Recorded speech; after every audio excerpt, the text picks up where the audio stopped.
Let's go, Rider Nation. I'm ready. I'm ready. Yeah, here we go. It's a feeling now. Get 'em high, get 'em low, 'cause we're dealing now. Everybody's giving it all they got, 'cause we're ready. Welcome to the Piffles podcast, your Saskatchewan Roughriders fan podcast. And this week we are doing it.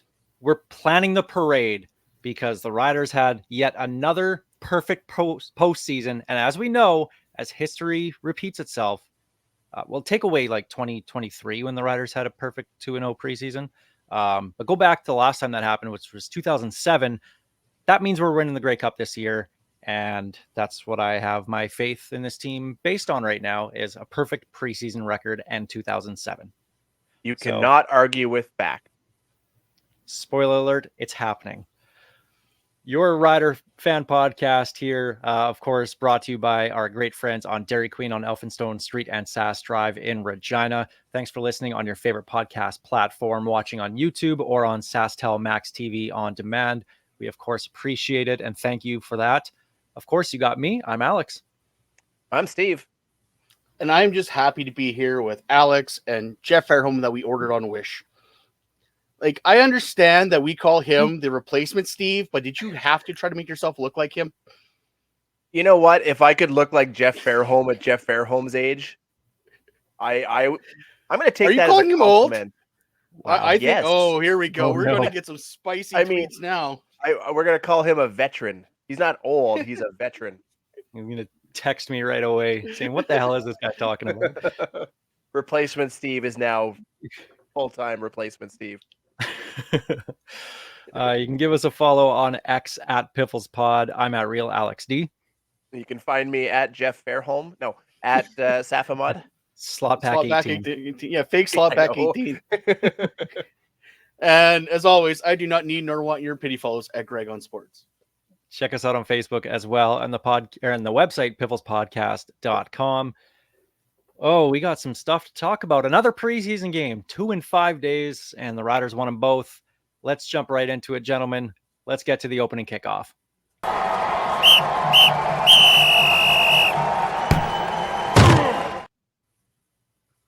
So that second game against Edmonton on Saturday, that was a preseason game. That very much looked like a preseason game. Oh, no, it looks like the Elks are already mid-season form. I was going to say it just looked like an Elks game on both sides. The special teams blunders from that team. Oh, and it started early too with Kosenyeka's fumble recovery on the punt. The guy fumbled at the goal. Why are you trying to return a punt from the 2-yard line? I know it's preseason. That is a most outstanding special teams level player. And just like he left Toronto and just completely forgot how to play special teams. It was great. That's the Chris Jones coaching effect right there. Does not care about special teams. Can you play defense? I'll coach you up. Can you play special teams? We don't care. We saw that happen last year. We got a win because of it. And with all the fumbles and everything that, 5 turnovers, most of them by the special teams, by Edmonton in this game, gave the Riders a 28-27 win. And a missed field goal, which, man, that dude has a cannon of a leg. Had it from 57. He was just wide. But that game was from the Riders' perspective, like that looked like a team that was on their second game in 5 days. That was a tired team, and it really, really showed. It was a tired team sending half of their starters. Maybe in the middle of training camp. They've been going every day hard. This is not your typical, we're doing walkthroughs, it's an off day. They've been going hard at it for almost 3 weeks now, and you put them in 2 games in 5 days. Of course they're exhausted. Like, it wasn't much of a game, but it was a good spectacle anyway. All right, so let's get your overall thoughts on it. Let's go to everybody's talking about it. It's the favorite player award, the backup quarterback situation. Mason Fine got the full first half. Didn't look bad. 9 of 11, 75 yards, had a touchdown to Dante Myers. which the receivers that we've seen in training camp and in games here making some of these catches, that touchdown catch by Dante Myers, that was, I said it last week, it was a big boy catch. I don't know what a non-big boy catch is, but this was one of them. Just strong armed it down, held on to it, ended up being a tie ball, which goes to the offense. And it was just nice to see a guy go up on a fade route in the CFL. You don't see that very often. Just go up and get the ball. He caught that ball like it came with a guaranteed starter's spot. He was not giving that thing up to save his life. Absolutely beautiful catch. And if he doesn't make the roster just based on that play alone, let alone everything he did in week 1, I'll be surprised. I don't know what they're going to do about their American receiver situation here. They can't put everyone on the practice roster. All these guys have stepped up in certain ways, and no one seems to be making mistakes. Obviously, we haven't seen them every day in camp. We don't know who's competing, who's not. But under live fire, these guys have stepped up. Yes, preseason live fire, but still, I haven't seen anyone going, okay, he's got frying pan hands. Let's put him down the road. All these guys have come to play, and that's good because that's what Rider fans have been begging for, some competition in the camp to push the supposed starters and the guys that have been on this roster, because let's face it, there's a lot of keeping guys around because they've been here so long. Craig Dickinson did not like losing veterans because they're one of the boys, and I'm happy that there seems to be actual competition in camp this year. Okay, well, I said we talk about quarterbacks. We'll do that after. We're talking receivers here, and this was another thing I wanted to bring up anyway. Dante Myers, Keyshawn Johnson, Geronimo Allison. I thought Allison actually had a pretty decent game in this one against Edmonton. Didn't really see a lot of him in either game, but a guy with his pedigree, experience, not saying he should be handed a roster spot based off that, but it's kind of hard to ignore what he's done in his career and coming up to the CFL. You'd think he'd have kind of an inside edge just based off that. But when you look at it, there's really, okay, let's assume that Jareth Stearns gets a starting spot. There's really only room for one more, maybe, starting, American receiver, right?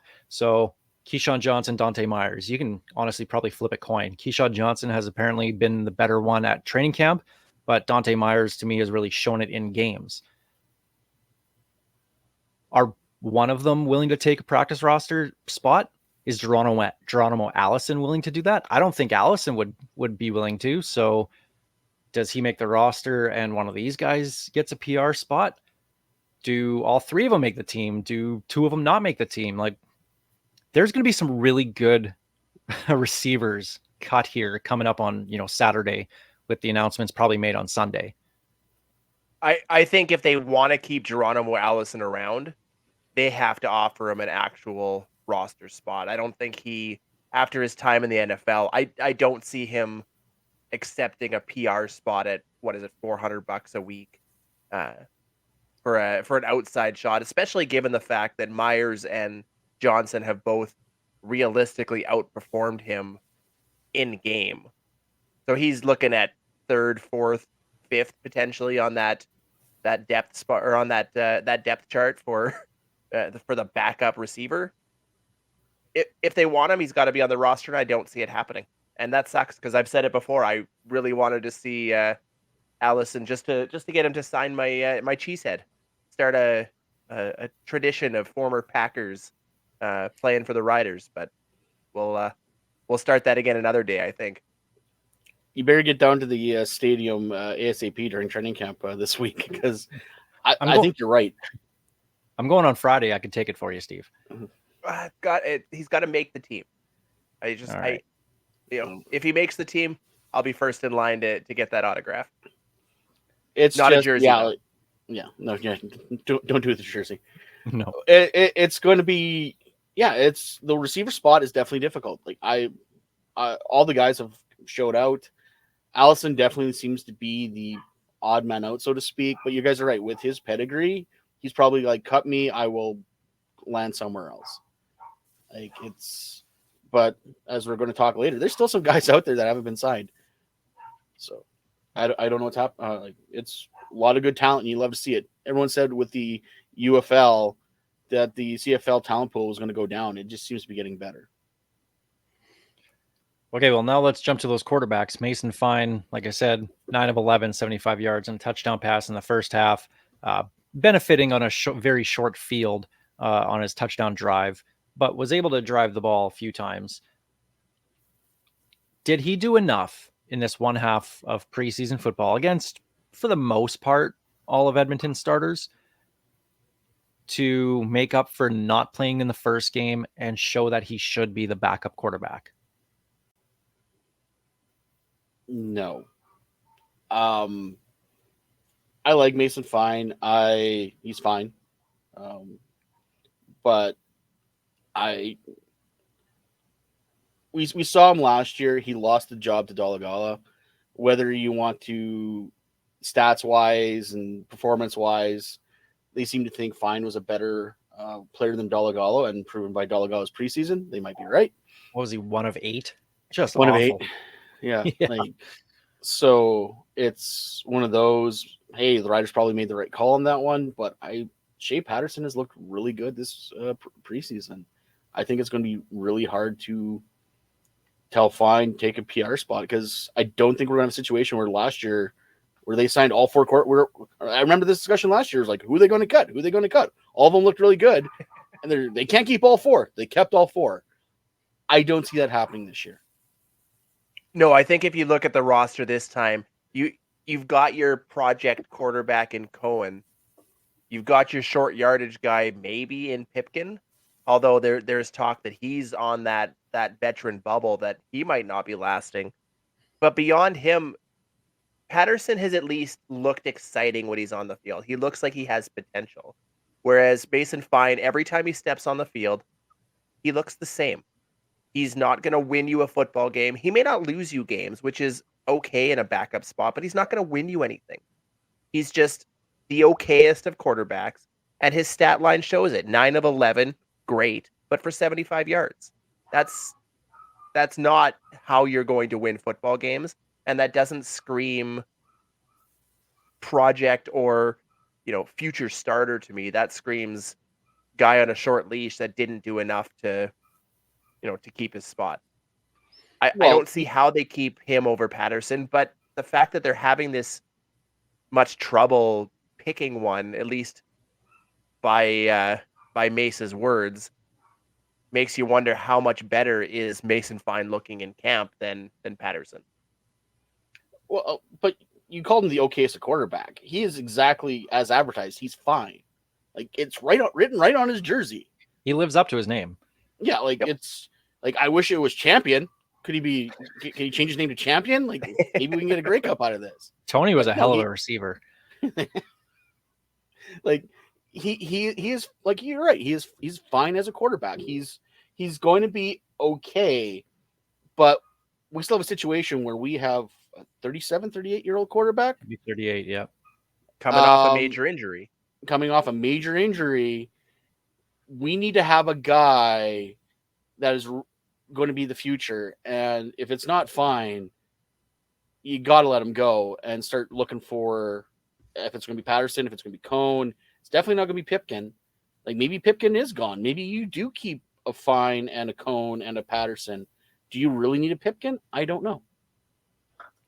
I mean, we saw in preseason last year, Patterson looked fine running the short yardage game and that Patterson package that we talked about. If they do decide to keep both Fine and Patterson, Pipkin is absolutely expendable. He offers nothing that Patterson doesn't. It's a matter of who do you keep on the roster. If Patterson's your number 2, is there a reason to keep Antonio Pipkin? And if so, is Fine the guy you keep third string just in case? But if you get down to that level, we're already screwed. Well, it'll be interesting because Mason Fine's in his 4th year. I think by that time, and considering he's been given the reins of this team twice and has failed to really grab those opportunities, just based off that, to me, it's time to move on. If you're not showing by year 4 that you are clearly, like the clear number 2 and can be a franchise guy, you got to get rid of him. There's nothing wrong with him being a backup, even if he's a career backup. There's nothing wrong with that. Chase Daniels has made a lot of money doing that, and you need those guys around, and that's fine. Nick Arbuckle keeps on getting paychecks. Yeah, and Like, that's all right. Like it's a veteran Chris presence who's gonna come Strevler, in, the manage a backup, the backup of the backup quarterbacks gets a paycheck in this league. I was trying to go one show for Steve without mentioning Not gonna do it. Steve Not gonna do it. And you even call him a quarterback. Come on, running back. Yeah. The running back of quarterbacks. There you go. Yeah, there we go. And I know Patterson's in his 3rd year, and he'll be approaching this discussion with me next year. If you're in your 4th year, like Fine is, and you're not showing that you can. But Patterson has shown flashes. And to me, Mason Fine has plateaued. We've seen everything we're going to see out of Mason Fine. And for the money, it's probably not worth it for me. I'm assuming he probably makes more than Shea Patterson. At that point, you might as well go a little bit cheaper and bring in another young guy that you can develop on the practice roster. So to me, when this final roster is announced, Shea Patterson needs to be the number 2. I think he's earned it. And from all accounts last year, he outperformed Fine in training camp as well. So if it's back-to-back years, sorry to Mason, but see ya. But I think the one thing that Patterson has that Fine does not is he's willing to use his legs on occasion to actually, extend a play. I don't think I've ever seen Mason Fine try to run outside the pocket. You need that in a backup quarterback. That extra energy, that liveliness that I think Patterson's got. Because he's like 5'2". Like he's a small man. Like I joked every time I saw him standing beside Jake Dolagalo's, bring your kid to work day. He's like, don't get me wrong. Like I'm not one of those guys that's saying your quarterback needs to be the tallest guy. There's a guy called Doug Flutie. He was not tall for a quarterback. He turned out all right. He was all right. But at the same time, like his ceiling is only going to be so high because he's not going to go out because he's going to get killed unless he's super fast.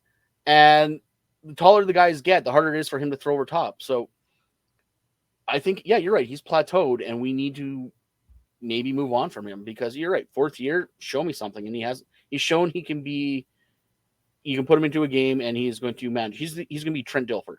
If we're using an NFL example, he's going to manage the crap out of that game. And he still hasn't won a game as a starter. That too. Well, we're all in agreement there. Shea Patterson should be QB2. Which means jumping back to this welcome game, Mason Fine as quarterback too.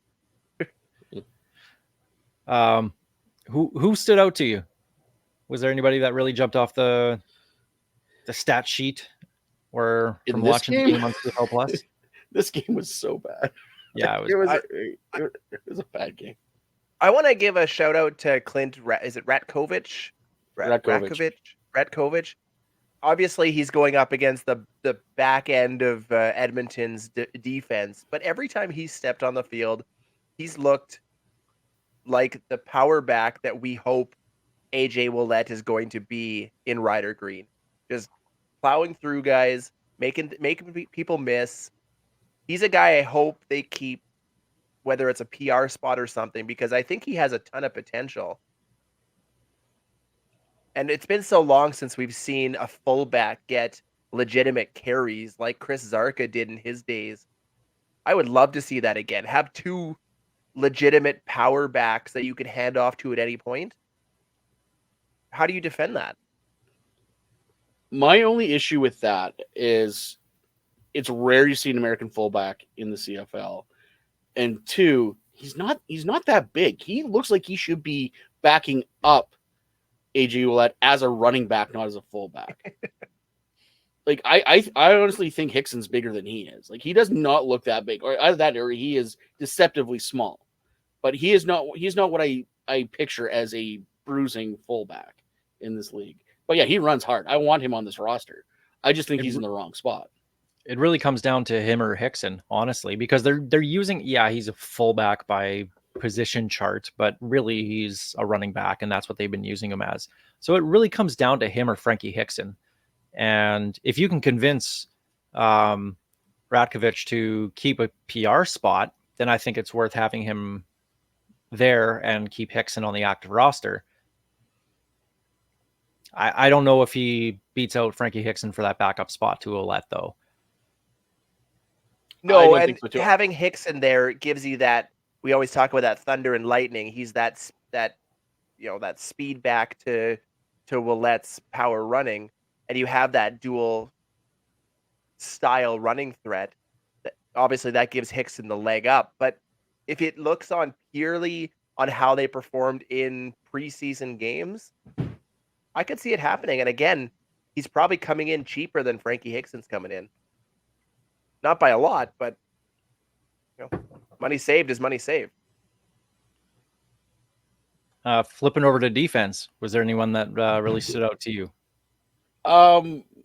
My new Nick Marshall, Antoine Brooks Jr.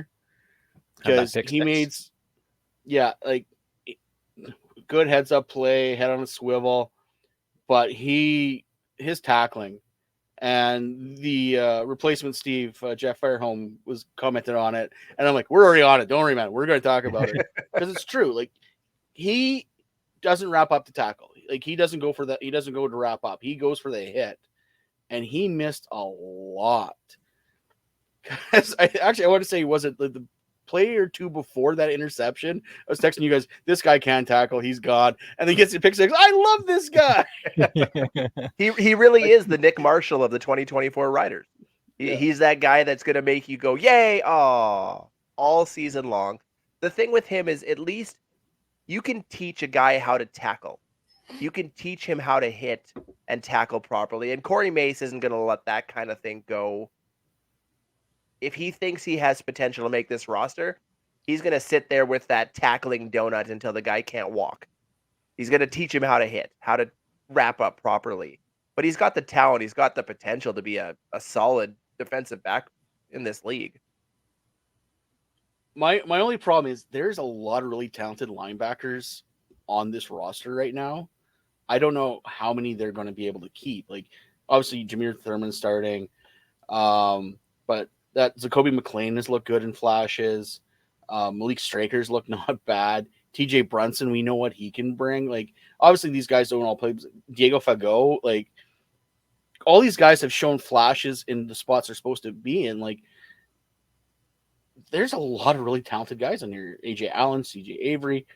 Like, look at the linebacker list is a murderer's row. You can't keep all of them.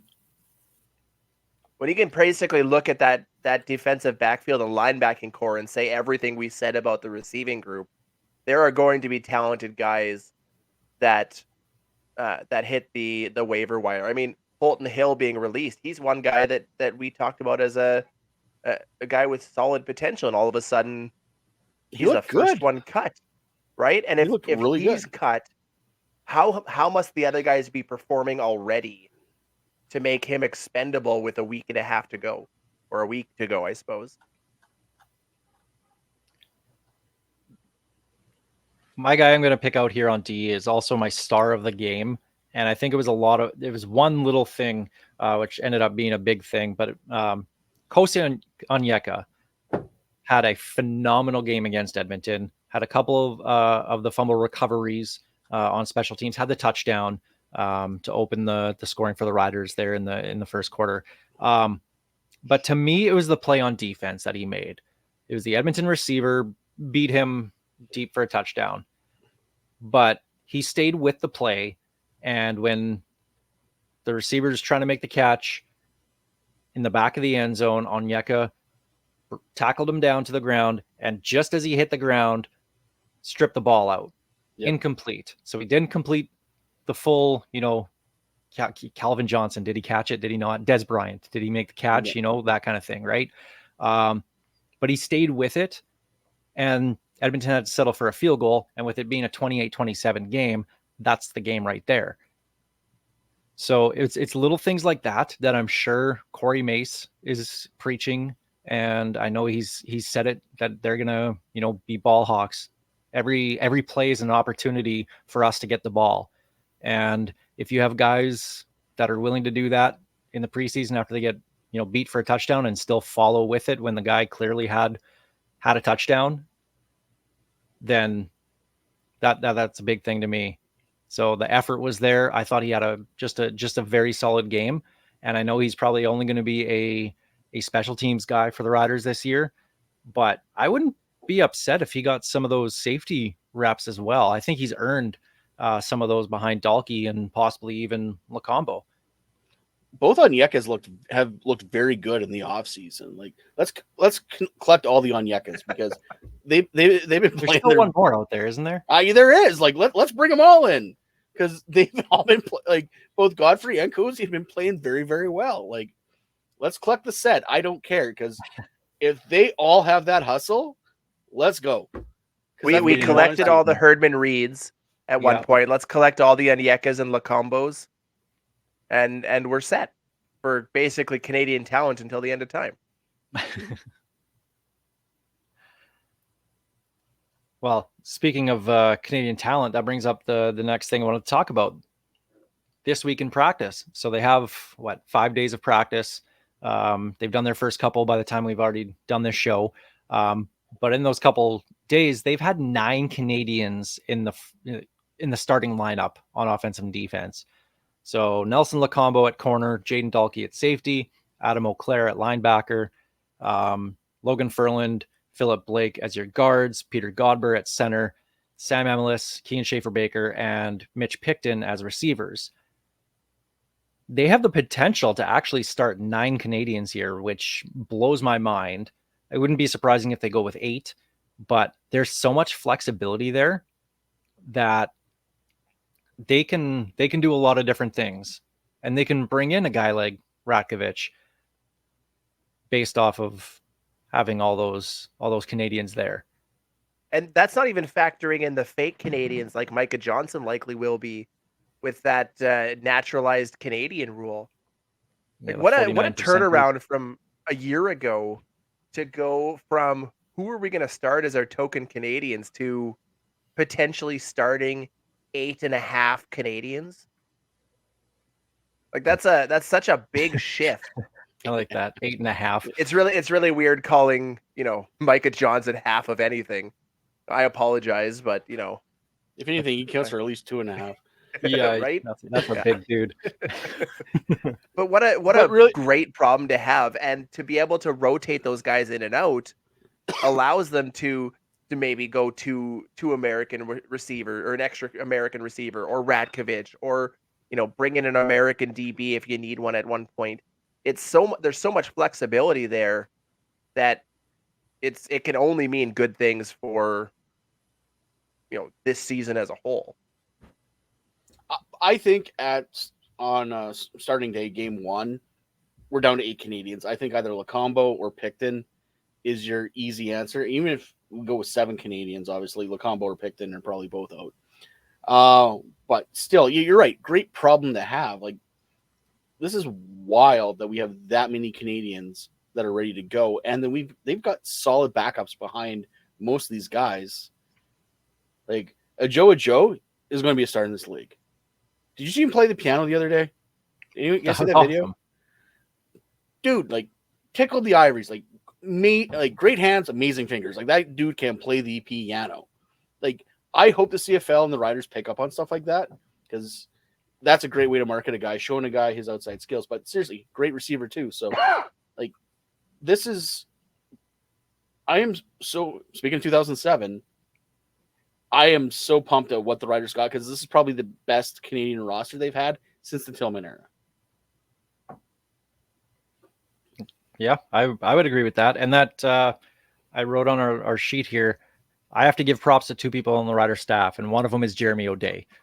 For this reason is I think the Canadian talent, just as you said, this is the best Canadian talent we've had on this team through the draft, through free agency, all of it has been, he's put a clear emphasis on bringing in solid starting Canadians, not just hopefully you can find 6 good ones and find, that token seventh like it used to be. He can play, wide side receiver, let him go have fun on the sidelines over there. All these guys are important pieces to the puzzle for the Riders. And the last time we saw that, 2013, when the Riders won the Grey Cup.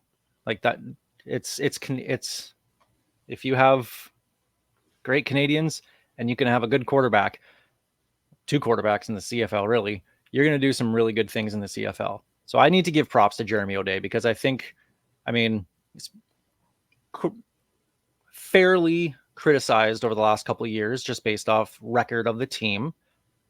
But I know a lot of people wanted blow everything up in the offseason. He got his chance to hire his own head coach for the first time, knocked it out of the park with Corey Mace. And so far. So far. I want to point out BC when they put what's his, oh god, why are we drawing a blank on his name? Defensive guy. Clay Brooks. Everyone thought they knocked that one out of the park too, and everyone's like, "Oh, players coach." Everyone's like, "That didn't work well for him. He was a one and done." Like, I don't get me wrong, I have much higher, the bar set much higher for Corey Mason in my mind, but let's ease up. Everyone's talking Grey Cup or bust right now. We gotta kind of let's ease back on that a little bit. No, we went 2-0 in the preseason. This episode is Plan the Parade, Greg. Okay, it's going from the stadium to the legislative building. We're done. Okay, play this plan. Down Test Drive and then down Albert. Done. Down the little Green Mile. Like, are those signs still up?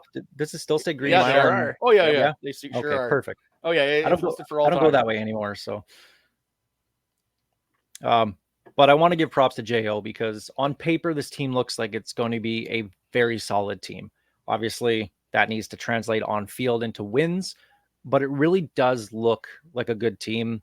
Since he's taken over in 2019, the drafts have been very, very good, considering two of those drafts were complete crapshoots because you didn't have a combine and you had no film on the previous year with the COVID years. So to find KSB in the fourth round when there was no combine, sure, a lot of luck in that, but it's still, you got to give him props for it. So I think he's done a very solid job. And when you look at the Americans that they're bringing in, the scouting that they're doing, a guy like Holton Hill, who just got cut, 4 years in the NFL, 3 of them as a starter, like there's going to be some talented guys not make this team.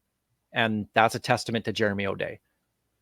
So I think he deserves some props there. And I do have to give props to one other person on the Riders staff right now who might be, outside of Corey Mace, the best signing of the offseason.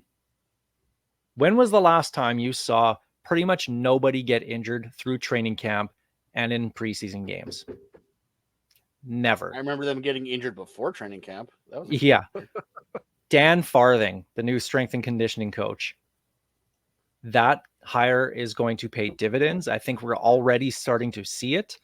And it's one of those things that's not going to get noticed. It's not going to get a lot of spotlight, but it's going to be a very important thing to this team's success.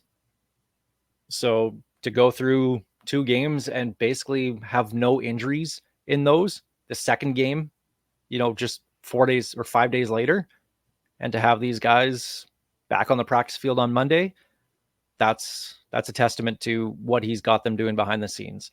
So I think Dan Farthing deserves a little bit of kudos here as well.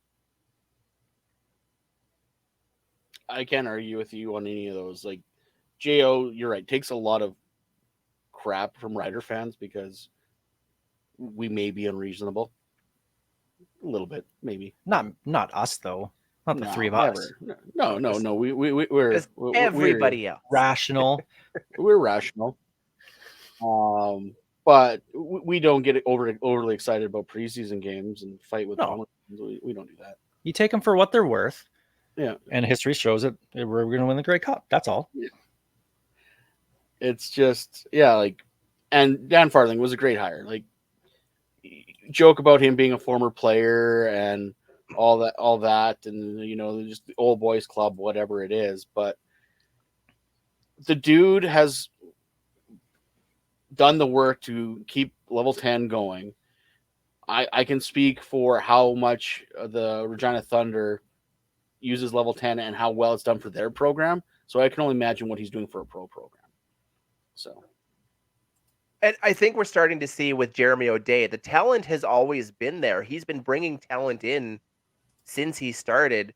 The problem was he was hamstrung with a coaching hire that he probably didn't want and really didn't have a choice on extending after the run in 2019. The future looked bright for a moment, but once that tie was cut, we're starting to see what he can really do with his own hires, with his own roster, at his own drafting. And it's going to only continue to get better as he gets more experienced. You know, the future is still out on Corey Mace. We don't know how he'll be come regular season. Let's not, celebrate his 2024 Grey Cup just yet. It's coming, but let's wait to get there. But Hey, we're seeing I the got them difference. over on wins this year. That's all. As long as he hits 8 wins, I'm happy. I mean, that was a 16 or 6-win team last year, and I think coaching would have been good enough for literally any other coach would have got us 3 more wins last year. So yeah, I think the over is pretty safe. As I for didn't, Dan I didn't put my Farthing, mortgage on it like you guys told me to, but I put a sprinkle on it. as for Dan Farthing, for the love of God, I hope you knocked on every piece of wood in the vicinity. Saying things like we haven't seen injuries is, not. I'm a karma guy. That's scary to me. But he's put in the work, like you said. We're already seeing it. He's had a career in strength and conditioning. It can only mean good things, and the fact that he's a former rider is just an added bonus. One other thing here on the opening kickoff, just the roster moves that have been made official over the last week since we've been back. Only one signing, and that was defensive back Nicario Harper. He played in this preseason game against Edmonton in the second half. They cut linebacker KD Davis. We mentioned Holton Hill, the defensive back, and Canadian linebacker Matt Dean, who was, I think he was a 3rd-round pick last year. So the fact that I thought he'd get a little bit more time than that, but that just goes to show the talent they have there at linebacker with their Canadians. So, but that's the roster news. I'm sure we'll have more. They'll probably announce like 15 moves tomorrow because of course they will. Yeah, that's what they do. But yeah, the final roster coming out. If you're listening to Piffles Pod, it's out. Send out the news release. Yeah, exactly. But we'll find out on possibly Saturday is when final cuts or final roster has to be in. But chances are the announcement won't be made until Sunday. So that's when we'll know what this 2024 team looks like. Yeah, riders, don't announce your cuts on Saturday. The Thunder signing, CJFL signing day on Saturday. That's right. Yes. Don't walk on my parade. I've put way too much work into it. Well, that's the opening kickoff presented by Kathy Festian of Royal LePage Regina Realty. Let's jump to our Churchill Brewing Company odds and end zones. And I was waiting for it. Who were the BC Lions going to announce as their home opener concert? Kim Mitchell. No, he's a halftime show here at home openers. That's ours. Oh, they get a guy who's only worth like, I don't know, 2 quarters or something like that. Who is this $50? Who's this $50 you speak of? 50 Cent announced as the Lions home opener. Fantastic name. Going after, you get One Republic and then you get LL Cool J. Both put on excellent concerts over the last couple of years. I mean, I grew up in the Eminem, Dr. Dre, 50 Cent era. That was my rap, right? Back in the day. Easy now. But that's just because yours was what, Run DMC? Hey, it's tricky. Another home run for Amar Doman here. Like, this is just excellent because I know hang out with a couple of younger guys at work and they listen to 50 Cent all the time too. So like they're hitting a demo like us and a younger demo as well. And it's just another big thumbs up to Amar Doman from me. If they don't hang him upside down, I don't care. Say what you want about the league or the 50 Cent's recent history and his music of late, but this is a guy that was in a Super Bowl halftime show, what, 2 years ago? as a surprise. No one even knew Yeah. he was going to be in. right? Like, Yeah. I realize that we're also getting a Super Bowl halftime show at the exhibition, here in Regina. So that's not always a huge get, but he's a big name in music, and they just keep pulling these names out, and it's selling seats. They're averaging over 30,000 tickets sold for their home openers, and you can pin a lot of that on their musical selection because the numbers drop post home opener. And what they need is to continue doing that. All it takes is a few guys from every game, a few fans. And it's, if 1,000 people get season tickets because they've had these musical guests over the last 3 years, that is an absolute win. That's generations of change from one musical guest. It's, you got to respect what he's doing. And I wish we had 9 owners like Doman, because this league would be in a far better place. Obviously, he's got the money that he can do this, and maybe only what's his name in Hamilton can match. Bob Young. Bob Young can match for The guy in Montreal an could do it, too. MLSE. Yeah, MLSE. I was going to say MLSE. right. So we're already halfway there, and whoever, let's see, Elks. I hope they get taken over by a I was going to say billionaire as well. Elks are scraping the couch for change right now, but that puts the league in a better position, and you want to see it. I want to see that stadium filled for every game, because 30,000 people at a Lions game would be a lot of fun.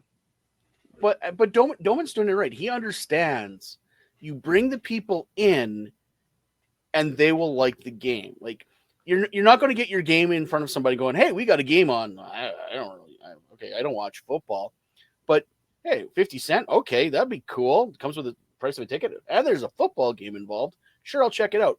If you can get them hooked, they'll keep on coming back. But you got to get them in the door. And that's, like I said, that was one thing Jim Hobson understood. The blackouts were killing the Riders because no one understood how much fun the game environment was at the stadium. Once people realized what it was like, they kept coming back. So that's what you have to do. Get butts in seats, and you can make fans. But until you actually get them in the building, it doesn't matter what you did. I love it. I'm already looking forward to seeing who they announce for next year. But I mean, look at last year, right? LL Cool J was phenomenal. But the game itself, that home opener that they had, was an excellent showing for the BC Lions. Or was that was it a shootout, or was that the trouncing? I can't remember. Either way, they put up like 40 points. Like it was an offensive game. I remember that. Like it was a good game for Lions fans. And if they can do that again in week 1, or whatever, I don't have the schedule in front of me, whenever their home opener is, whatever week, if they can have another strong showing, put a win in front of their fans there, that's how it's going to be done, right? You show that this $50 for a ticket to a Lions game, and you get a concert, and then you stick around for the game, and it's really exciting and fun, and you're probably selling more concessions throughout the game. Hey, let's go to another one. That was pretty cool. It's going to take time, but he understands that. Week 2, Saturday, Calgary is in BC. Oh yeah, BC will trounce him for sure. Oh yeah, it'll be a whooping. But anyway, I love what they're doing there in BC. I wish we could do something bigger here in Saskatchewan, but I also know the budget isn't as big as, someone like Amar Doman's. So it could be, but they won't do it. That's what you call a loss leader in business. You spend money to make future money. Yes. Doman right now is trying to build that brand in a very tough market in Vancouver. They've got the Canucks. They've got the Whitecaps. They got concerts all the time. They've got a bunch of stuff. They're not that far from the border to go into Washington State. Like he understands. Yep. Yeah. Like he understands what he needs to do, and he's doing it to make the Lions thrive, which is great. And I'm not trying to speak ill of David Braley. He saved both the Argos and the Lions many times. But at the end, that was a shoestring budget, just trying to make it from season to season. and it almost killed both franchises. But he did what he did to keep the league surviving. So I appreciate what Braley did, but yeah, BC has deserved better, and Doman is definitely doing that. Greg, are you happy now? Janarian Grant has a job signed with the Argos. I'm never happy, but it's I knew about that. damn time. Once again, though, I think it was a situation where, yeah, we're going to bring in some guys to try him out. The fact that Winnipeg didn't bring Grant back, I'm guessing is probably dollars, because Has to be. and the fact that the Argos are replacing Leak with Grant is, I'm just glad he's not in the West. I'm just happy about that, because Leak obviously regressed in Edmonton, and he can stay that way. I'm going to give Leak more than one preseason game before I assume that he's regressed. No, I'm just assuming coaching has ruined him. So I'm We'll going. find out in the season opener on the 8th of June when we go back there. So yeah, 2 punt returns, touchdowns in the kickoff. All I know is I'm glad that when the Banjo Bowl rolls around, we won't see Janarian Grant there anymore. I will have flashbacks to that return from last season, or was it the year before? No, that was bounced off was 9 the Banjo guys. Bowl. That was last year's regular season game. That was even Labor Day. Yeah, that was in just, June, or week 3 that was or whatever that was. Yeah, was that our home opener? Yeah, it was actually. It actually was. Yeah. What a great way to line up the season. We should have known where we were headed after that, but we had hope because we're suckers like that. It's the hope that kills you. And the other name I know you've been throwing out, of course, Lucky Whitehead. Do you think he's going to sign somewhere after all the training camps end and cuts are announced? Because to me, if there's ever a time that he's going to be signed this year, that's probably it. But barring injuries, of course. I think week 2 or week 3. I don't think he's going to get signed after the cuts. I think it's going to be week 2, week 3. There's an injury, and oh my God, we need a vet. Someone who can come in and start this week. Exactly. Yeah. But the fact that, like I said, obviously we don't know what's going on behind the scenes, but it's been very quiet on a guy who still has wheels. Like he blew by Nick Marshall like he was standing still last year. Like it just was. Yeah. Let's be honest here. Let's be honest. The fact that he's not there, he's not signed yet, just blows my mind. Honestly, coming off the season that he had, it doesn't really surprise me all that much. He was okay. And he's been okay. And this is a guy that's now 32 years old, or will be when the season kicks off. And a guy who relies almost exclusively on his speed. It is not going to get better for him. It is going to drop. But I also think a part of the problem with him in BC is BC also had really good receivers that weren't named Lucky Whitehead. Oh, absolutely. Like Lucky Whitehead was their 4th guy. He was their 4th guy. So I think it was a role problem, a role issue mainly on that one. Like when you got Mazzell, when you've got Rhymes, why am I drawing blank on the Canadian and stuff? Javon Toy and McInnes, and like BC, like we talk about our receivers. BC Lion have very good receivers on that roster, and that's the reason why Lucky Whitehead is. They probably didn't even look at him twice because they got younger guys that can step up. But a team like Ottawa, a team like Hamilton right now, well, they brought back White. Like, there's a team that could use Lucky Whitehead. Edmonton could probably use Lucky Whitehead, to be honest. I'm surprised. That's all. One other thing we want to talk about, Greg, you wanted to bring this up. There's been a lot of dumbest argument I've ever seen in my life. Are we bringing that up right now? Why? What did Steve say? No, Harsh, just but fair. Yeah, a little bit. Harsh but fair. Hall of Fame. A lot of talk about Weston Dressler. He's undecided on which team he's going to go in representing. Is he going to represent the Bombers? Is he going to represent the Riders? This is not the baseball Hall of Fame where you wear a hat on your bust and you must pick a team. There is not a helmet don't. on your bust. You don't have to pick a team. There's guys with blanks. Did Doc they Holliday change went it in now? blank. Okay, Yeah, well, but most of Doc them Holliday went in blank. most of them have a team that they represent anyway. But this is not the Baseball Hall of Fame. Greg, you wanted to talk about this, so let me. This pearl clutching of Rider fans going, I can't believe he would not take the Riders. It is a dumb thing to get angry about. And it was a dumb article going, Weston doesn't know who he's going to represent. He doesn't represent anybody. He represents himself. The only place where the images are of your playtime are online on the website. If you go to the website, they will have a picture of you as a player and wearing a jersey, like from your playing days. So didn't they have Vince Goldsmith wearing a Stamps jersey or something stupid like that? Like he wasn't wearing a Rider jersey in that picture. No. So the fact that everyone's like, oh, like Weston, I can't believe it. Like, yes, Weston, when he went down to Kansas City, wore 13 for that cup of coffee because he wanted to represent Rider Nation.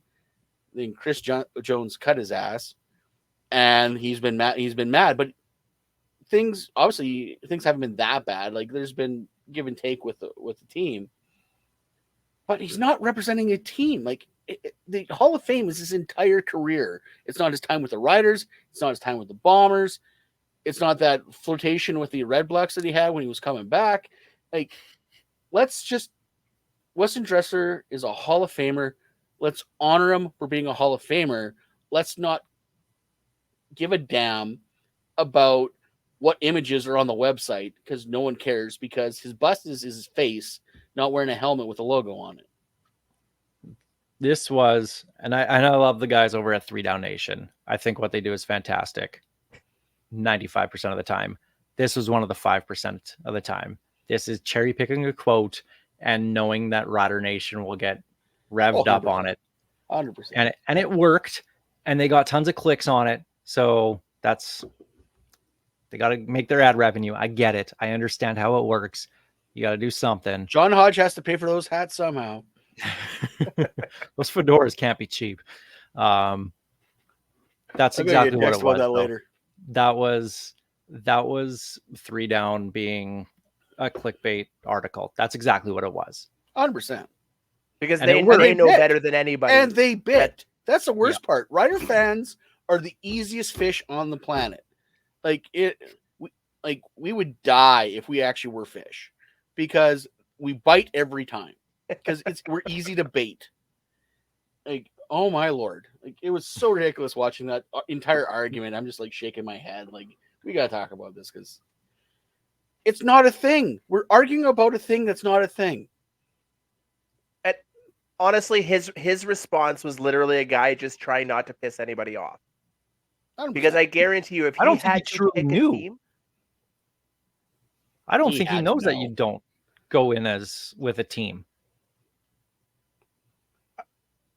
Well, maybe not. He probably didn't grow up visiting the amazing, absolutely phenomenal CFL Hall of Fame When that it's open. Everybody has to visit. Yeah, when it's open. Yeah. Don't When it's open. Hey, let's close it during Grey Cup week in Hamilton. What a gong show. But yeah, it was a dumb fight for no reason. And once again, we Rider fans walked right into it. I didn't, but many did. And I was just like, why are we even arguing about this? And then Bomber fans are chiming in because they got nothing better to do. And it's just like, no, like, stop. And everybody else piles on. He doesn't love you. Yeah. Yeah. It's a very typical CFL fan fight.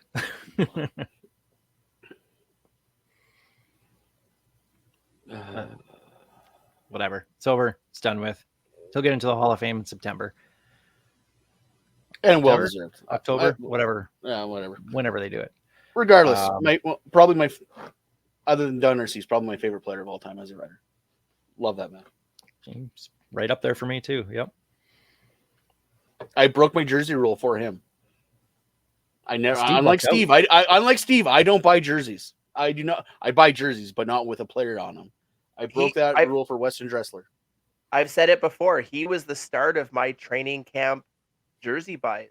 He was the first one. He was the right choice. He was the only one that lasted. Him and Corey Sheep. Bowman did. Problem is, Bowman had butterfingers until he went to Edmonton. Man, if they would have kept him, jeez. Oh my lord! 2000, like those years, 2008 through 2012 with Bowman And Jeez. Dressler. Yikes. Whoa. Speaking of jerseys, the email came in for people on the MVP plan that re-up the MVP plan. You get your free jersey. Take your coupon code from your email. But it's not good for limited edition ones. So Steve, I know you were wondering if you could get it on the new jersey that's coming out. Nope. That is amazing. Limited edition. They didn't explain why that is. Yes. Because how many jerseys are limited edition right now? How many? So, geez. Just one in the back of the building waiting to be released. Yeah. Excuse me. Can I see this limited edition jersey, please? No. Okay. But really random question here. If you had to get a rider on a jersey right now, current player, current roster, who would it be? Steve, take someone who's going to get cut. Take Holton Hill. Yeah, do not take like Sean Bain, please.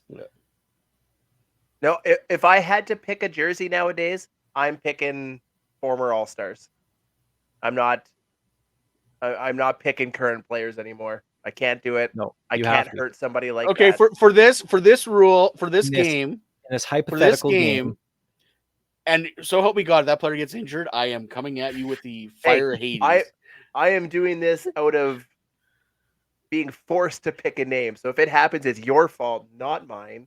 I take no responsibility for the career-ending injury that is likely to follow. But if I had to, I'm a running back guy. I've always been running backs and wide receivers. You know what? I changed the rule. No, don't say it. No. Clint Rakovic. Thank you. No, I won't do it. I can't. I can't name names. I do not want that on my conscience. All right. Well, then I'll say it. I'll take number 45, AJ Ouellette. There you go. 89 KSB. Like the dude is awesome, and I still think we're probably losing him to the NFL, at least for a trial. If Lennius can get a look, so is he. So. I mean, I hope for their sake they can, him and MLS, get real serious looks. That means they're having productive seasons here again. So and that shows you how good we draft. Yeah, exactly. For their benefit, I hope that happens. For us as fans, I hope it doesn't. It's a tough one. Like you want to draft the best players possible, but there's a good chance if they're actually really good, they're going to move on. Yeah. And O'Day has got good guys with MLS. He's got KSB. Like, I think there's a reason why they drafted a star in this league. There's a reason why they drafted a couple more receivers this year. Yep, 100%. At this point, if you're a Canadian wide receiver and you hear the Riders calling your name on draft day, you got to be feeling pretty good about your future. Yeah, I don't know who they got scouting receivers, but they're knocking it out of the park lately. Can we get them looking at O linemen? For whatever reason, maybe they're receiver specialists. Yeah, for whatever reason, the O-line general manager can't pick an O-lineman to save his life in the draft. I've said it before. He looks in the mirror, and that's the only way you can recognize an offensive lineman. Yeah, it's been tough. I mean, he got Furlan right. Let's yeah, but that wasn't a draft though. So no, they stumbled into that one. But also the Thunder are offensive linemen farm. Like they've got some really good guys coming through. But yeah. Well, keep them on the radar because we'll need Sasky more Tough. guys. Those boys, Sasky Tough, coming through the. Even the Hilltops have really good offensive linemen. Oh yeah, that's one thing Saskatchewan does. They look at you giving Sarge and the Hilltops some. Hey, whoa! We're gonna clip that and we're gonna send it to the Thunder board. I am not. I am replacement Jeff Fairholm. Shut up! I'm not giving them. Man, I'm gonna text Sarge right now. Hey, did you hear what Greg said? I saw him this weekend. I saw Sarge this weekend. And he'll say, Greg Sarge. Who? No. Oh, he probably will. But that's beside the point. The guy that runs laps around the Hilltops on the graphics, but that's beside the point. But no, like Saskatchewan, if one thing, like, well, you look at Mikowski, you like Saskatchewan farm boys, even my We've good buddy produced some Dan good old Clark, linemen here. we produced some good old linemen. We've hit more skill positions, as I use air quotes, as well. Like Saskatchewan football is strong. I went to the Senior Bowl this past weekend, and there's some really good high school football players that are moving on to CJFL, U Sports. Like Saskatchewan football is awesome. Like go watch it. Like Saskatchewan football is not just riders. So if you can see it, go watch it. It's awesome. Well, there you go. And I think we'll end it there on a good note. Piffles Podcast, brought to you by our great friends at Dairy Queen on Elphinstone Street and Sass Drive in Regina. Special thanks, of course, always go to Kathy Festian of Royal LePage Regina Realty, Churchill Brewing Company for their support, making this show possible. Next week, we're talking, we're going to have a bunch of roster cuts. The easiest part of any coach's job, the cuts. What if you like their hustle? Yes. But that's why it's so hard to cut them. Wasn't his name? It took us way Steve, too late to get our first Simpsons reference. It was actually. I'm glad we snuck it in. Yep. Check that off on the contract. Yep, we did it. It's fine. Can't cancel us yet. But yeah, we got and a game, the first regular season game we'll be looking at as well too next week. How bad are they going to be to Edmonton next time? Oh, Let's find out. How many times can we give them the ball on special teams? Because that's like an automatic turnover right there. Can we just punt on first down and wait for them to make a mistake? Just hammer punts the entire time. Oh, yes. Actually, That's sorry, we got to talk Joe. special. Before we leave, we got to talk special teams. What is going on with Lauther? Is it injury? Is it what? I can't believe I didn't write that down. Yeah, that's a great question because we saw this happen last year as well too, where he nicked up a little bit, but clearly going through something. I know with him being a PA rep, a rep for the Players Association, like he had obviously with the CBAs and whatnot over the last couple of years, a lot of stuff occupying his time outside of, the football field. So I was willing to give him the benefit of the doubt on that. But this year, I don't know because there's been no competition for him in training camp whatsoever. And I mean, he got that juicy 3-year contract, but there still should have been somebody brought in, even if it was a global kicker, not just a punter, but an actual place kicker, somebody to push him and make sure that, hey, I got to make sure I'm hitting these field goals. I mean, good to get him out of the way in preseason, but that better not happen in game one. An extra point. That should be automatic. It's missed kicks in every multiple extra points. Somebody did say. Go ahead. Somebody did say that he took a bit of a tumble. Excuse me. While he was lining or practice kicking in ahead of preseason game 1 or during the game when he was kicking into the net, that he took a little bit of a tumble and was kind of limping around the sideline. I'm wondering if he's not hurt. But if he is, that's all the more reason to have somebody else there, like a Campbell Fair from last year. Well, just somebody to even just take the extra kicks in camp until he's at 100%, or somebody to push him. Because we saw when he had somebody looking over his shoulder last season, the switch flipped and he was back to the Lauther of old. Like this, we all love the guy. We all hope he flips it around. There's nobody else in this league I would rather have lining up for a 50-yard game-winning field goal. He's my effing kicker. Like, legit right? is. So, yeah. That's you're not going to hear us demand his release, but they need to do something. They need to have somebody on there behind him, or if he's hurt, to take those extra kicks and maybe take some of that strain off his body until he is at 100%. Because he's pulling everything. Like something is not right with his mechanics. Like maybe it's injury, maybe it's whatever. But like this team is going to compete in tight games. The West is always going to be tough. And yeah, we won by a couple of points. It should have been by a lot more because he could not hit a kick. Like, yeah, they'll need that when it counts. The funny thing is, you look back to our game chat while the game is happening, and all three of us were saying the same thing.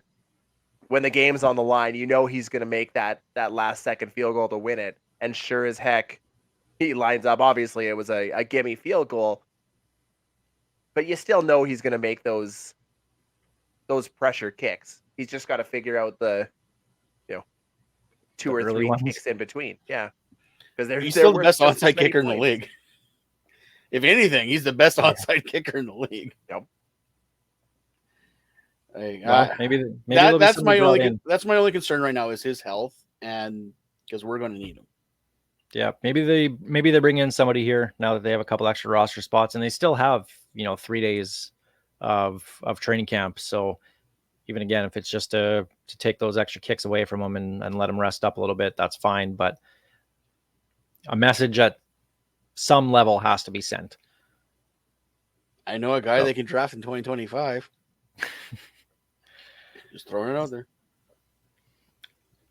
Don't say it too loud. Yeah, Don't let other teams know. Because they all listen to this. every single one of them. I know. Hi, you do. John Murphy.